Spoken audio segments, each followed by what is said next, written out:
My stepmother sat across from me, pulled out handwritten notes, and explained, calmly with math, why I owe her my apartment for the crime of being a child she had to cook for. I've been sitting with this for 3 weeks, trying to figure out if I'm the unreasonable one. I've typed this out and deleted it twice. But I need outside eyes on it, because the woman who helped raise me is currently telling half my family that I'm an ungrateful monster who owes her my home, and I need to know if even 1% of that is true. It isn't. I'm almost certain. But grief does strange things to your certainty. Let me start at the beginning. The background. The beginning of a long Cold War. I was 10 years old when my mother died. Breast cancer, 2 years of fighting it, and then she was gone. I don't write about her often because I still can't do it without my chest tightening, but she was the kind of parent who made you feel like the most important person in any room she walked into. Her absence left a hole that, honestly, I don't think I've ever fully filled. My dad grieved hard. He was a good man, patient, steady, quietly funny, but losing her hollowed him out for a while. He went through about 2 years of just surviving. Going to work, coming home, making sure I was fed and clothed and got to school, but moving through life like someone who'd had something essential removed. I was 12 when I noticed he was starting to come back to himself. Starting to smile at things again. Starting to make plans. That's when he introduced me to the woman who would become my stepmother. I want to be fair here. The first few months, she seemed fine.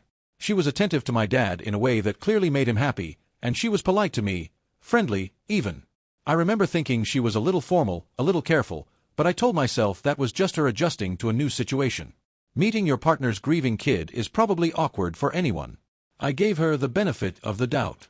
They got married when I was 13. She moved into our home, the home my mother had picked out, that my mother had decorated, where every room held the memory of a different Saturday morning or holiday dinner or ordinary Tuesday. My dad and I had lived there together for those 2 years of survival. It was ours. She started redecorating within the first month.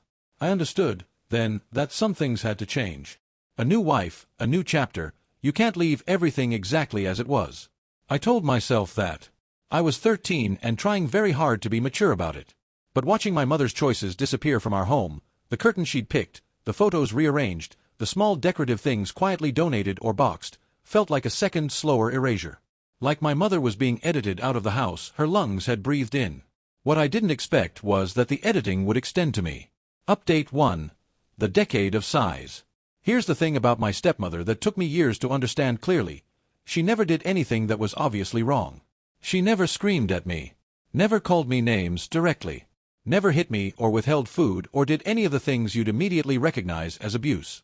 What she did was subtler, and in some ways harder to process because it left me always wondering if I was imagining it. She sighed when I walked into rooms. Not always. Not loudly. But a particular kind of sigh, the quiet exhale of someone recalibrating their piece. I noticed it when I was about 14 and started paying closer attention. By 16, I could predict it. I'd come downstairs for breakfast and hear it.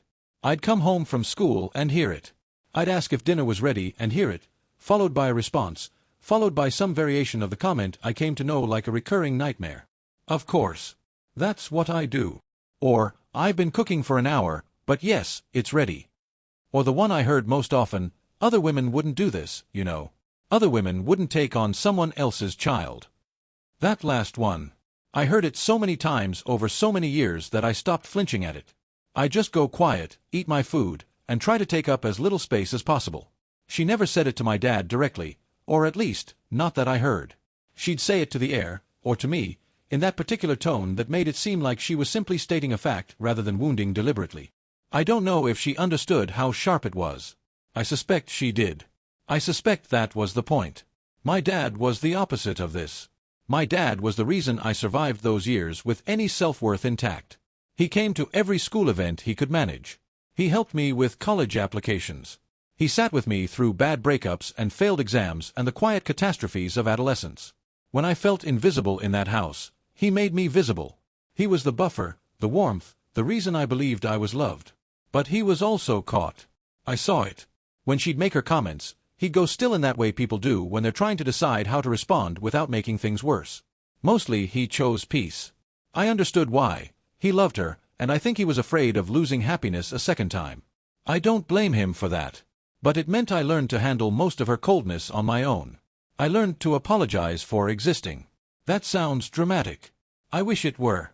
But somewhere around 15, I developed a habit of preemptively minimizing myself, eating quickly, keeping my room immaculate, asking before doing anything that might be considered inconvenient. I became a very small presence in a house where I theoretically had the right to take up space.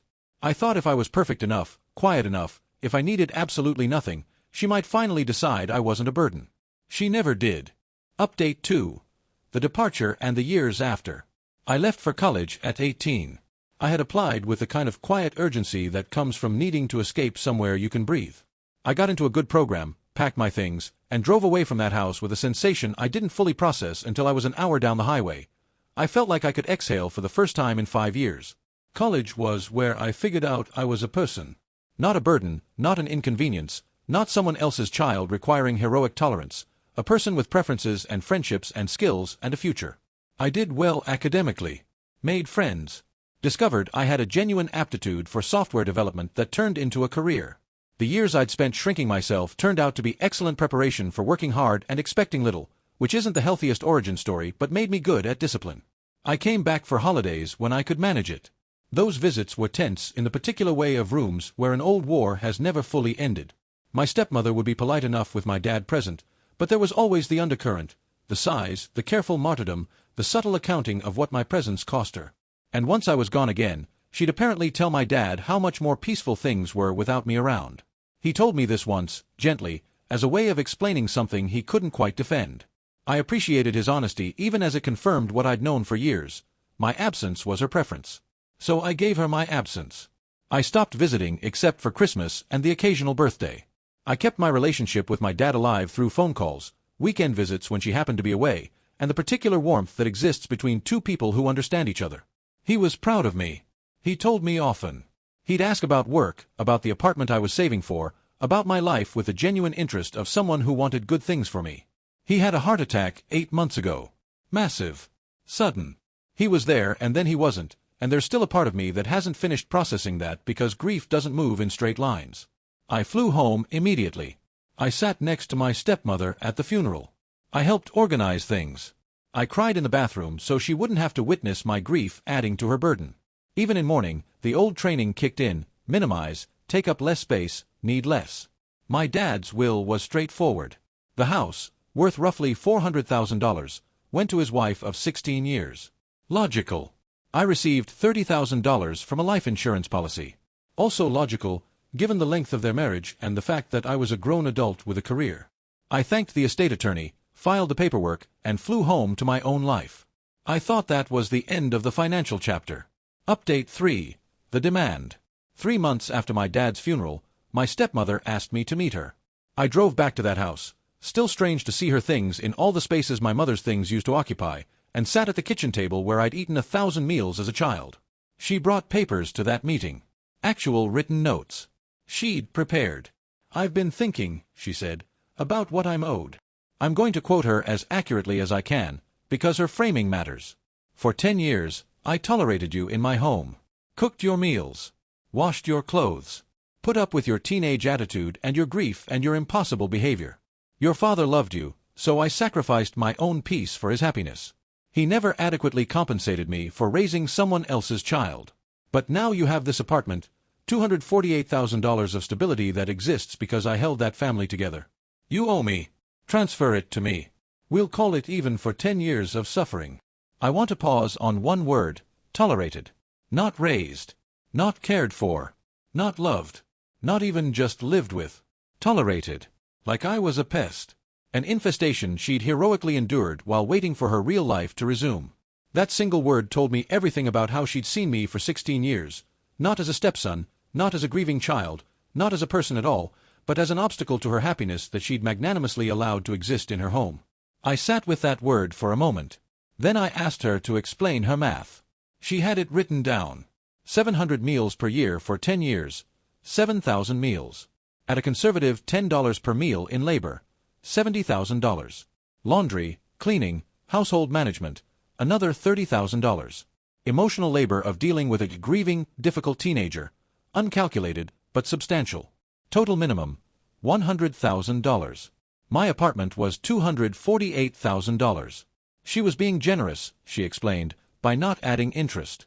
I heard this, This actual invoice for my childhood, itemized and annotated, and felt something strange happen inside me. Not anger, exactly.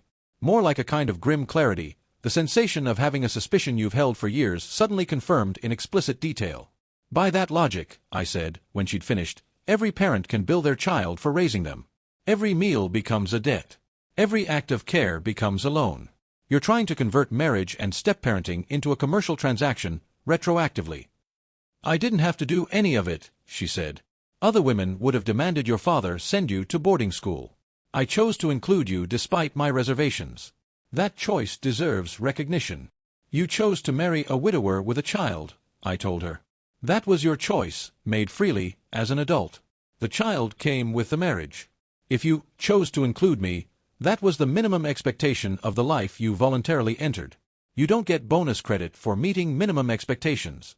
And you definitely don't get my apartment. She shifted approaches then. She brought up the alternate history argument. Without her, my dad might never have stabilized, and without his stability, my whole trajectory would have been different, and therefore my apartment was downstream of her presence in my life.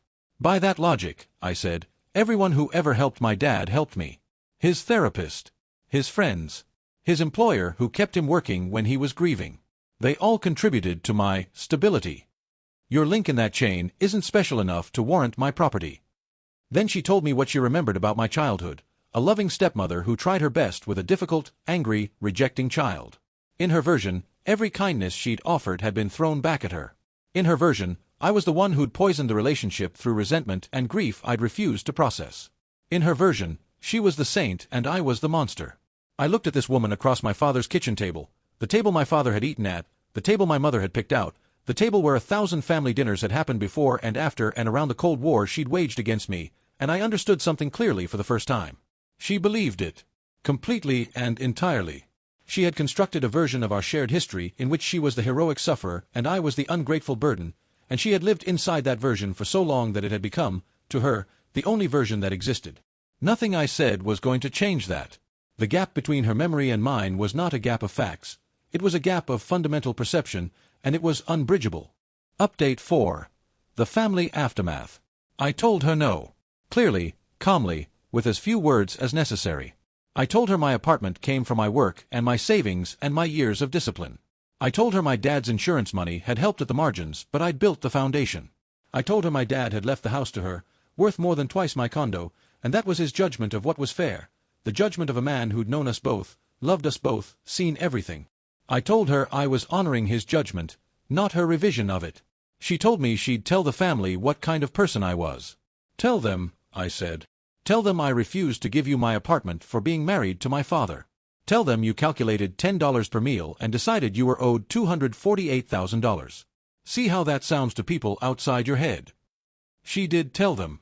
Her version, heavily edited, the martyred stepmother abandoned by an ungrateful stepson who'd taken everything her sacrifice had built.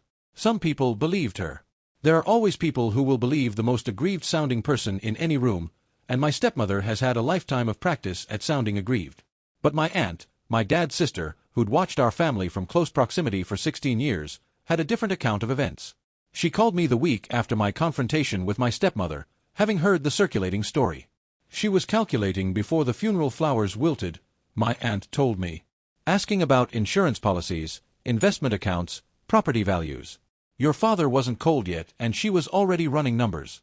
This apartment demand isn't grief. It's the continuation of a pattern. My aunt had always known who my stepmother was. She'd told me years ago, she acts like she was doing your father a favor by being with him. Like he should be grateful she lowered herself to marry a widower with a child. My dad had loved her anyway, genuinely, as far as any of us could tell, but my aunt had never been fooled about the transactional nature underneath the affection.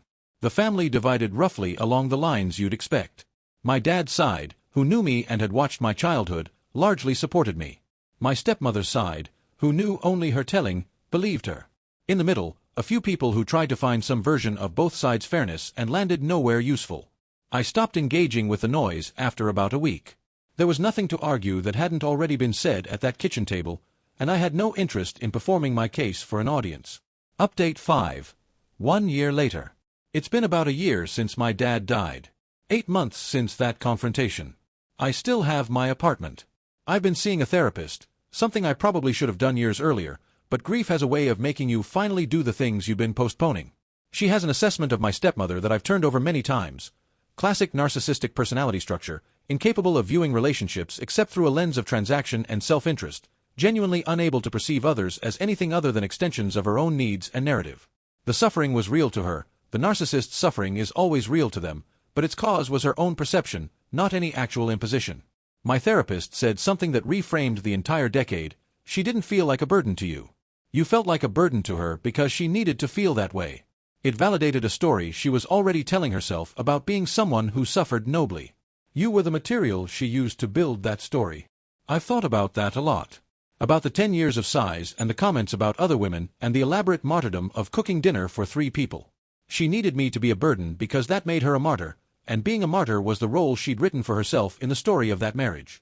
The suffering was the point. The suffering was how she maintained the moral high ground in a household where she was, by any objective measure, the adult who'd chosen to be there. The apartment she wanted isn't really about money. She has a house worth more than my condo. She has a paid-off property and a life insurance settlement of her own and 16 years of accumulated shared assets. She doesn't need my $248,000. What she needed, what the apartment would have provided, was proof. Evidence that her martyrdom had been real and measurable and worth something. An acknowledgement, written in property transfer documents, that she had suffered significantly and that suffering had value. Without it, she has to sit with a different possibility, that the suffering was optional. Self-inflicted. A choice she made about how to interpret a life that was, by most measures, quite comfortable.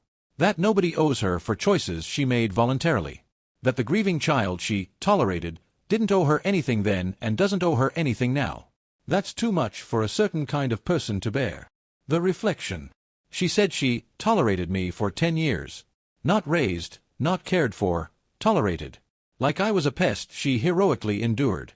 That word told me everything about how she saw me, not as a stepson, but as an obstacle to her happiness that she'd magnanimously allowed to exist. Her math, 7,000 meals at $10 each, plus laundry, plus emotional labor. $100,000 for being a stepmother. But she chose to marry my father. The child was part of the deal. You don't get billing rights for meeting minimum expectations of a marriage you chose. She claims she stabilized me. But I remember walking on eggshells. Feeling unwanted in my own home. Apologizing for existing. Whatever success I have came despite her presence, not because of it. She wasn't a foundation. She was an obstacle I had to survive. Dad left her the house. $400,000. He left me $30,000. If he thought she was owed something for raising me, he would have arranged it. He didn't. She's claiming she knows better than my dead father what she deserves. She's correcting his judgment with my apartment. My aunt said she was calculating before the funeral flowers wilted. Asking about insurance, investments, property values. The apartment demand isn't grief, it's the continuation of seeing everyone as a source of resources to extract. My dad's death was an opportunity, not a loss. She made me feel like a burden for a decade. Now she wants payment for carrying that burden. But I didn't ask to be born. I didn't ask her to marry my dad. I didn't impose myself on her life. She chose a life that included me. Her suffering was self-inflicted. I don't owe her for her choices. She's not destitute. She has a house worth more than my apartment. What she wants isn't money, it's validation. Proof that her martyrdom was real and valuable. The apartment would be evidence she suffered significantly. Without it, she has to face the truth. Her suffering was optional, and nobody owes her for it. The ending. A bitter victory. My stepmother lives in the house I grew up in. The house my mother picked out. The house my father paid for through 30 years of steady work and careful saving. She'll probably live there for decades, telling whoever will listen about the ungrateful stepson who abandoned her after everything she gave. I live in my apartment. 2-bedroom condo in a decent suburb of Dallas. Bought at 26 with years of frugal living and aggressive saving, and the discipline I developed partly because a childhood spent minimizing my needs had trained me to want less and work harder. My dad's insurance helped at the margins, a layer of cushion that got me across the finish line a year earlier than I might have otherwise. The foundation, though, was mine. Built in the years after I left a house where I was made to feel like a guest. It's quiet here. That's the thing I notice most. Peaceful in the specific way of a place where no one is tallying what you cost them. No sighs of martyrdom, no calculations about the price of dinner, no comments about what other people wouldn't put up with. I make my own meals in my own kitchen and eat them without a side of resentment, and this ordinary thing, still feels like a luxury. I have a photo of my dad on my bookshelf. One of the good ones, from a camping trip we took when I was 15, one of those rare summer weeks when she'd gone to visit her family and my dad and I had the house to ourselves and breathed easy for 7 days. He's laughing in the photo, genuinely, the real laugh, not the careful smile he sometimes wore in group settings. I look at that photo sometimes when I'm trying to remember who he was before she became the permanent context of everything. I wish you were here, I've said to it more than once. I wish you could tell me if I'm right. He can't. He's gone, and the man who knew both sides of our shared history is no longer available to settle the question of whose memory is accurate. She has her version. I have mine. Both of us are certain. But here is what I am most certain of: he made his judgment. He knew her for 16 years. He saw everything, the size, the comments, the cold arithmetic of her affection. He saw me shrink myself down to the size of someone apologizing for existence. He loved us both and decided, at the end of a life thoughtfully lived, that the house was hers and $30,000 was mine. He didn't arrange for her to receive my apartment. He didn't leave instructions that I was indebted to her. He made the division that seemed fair to him, and then he died, and now she wants to correct his judgment with my property. I won't let her. My stepmother wants my $248,000 apartment because she tolerated me for 10 years.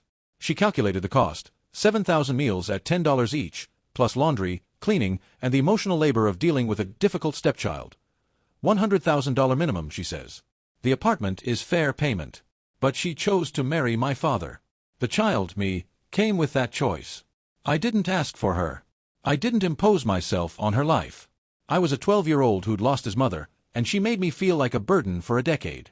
Now she wants me to pay for the privilege of having been made to feel unwanted. My dad left her a $400,000 house. He left me $30,000. That was his judgment of what was fair. The man who knew us both, loved us both, saw everything. She's correcting his judgment by demanding my apartment. But my apartment came from my work, my savings, my years of discipline. His insurance helped at the margins, but I built this. I built it despite her, not because of her. She provided anxiety, not stability. She provided resentment, not care. Whatever foundation I have, I laid it myself, in a house where she made me feel like a guest.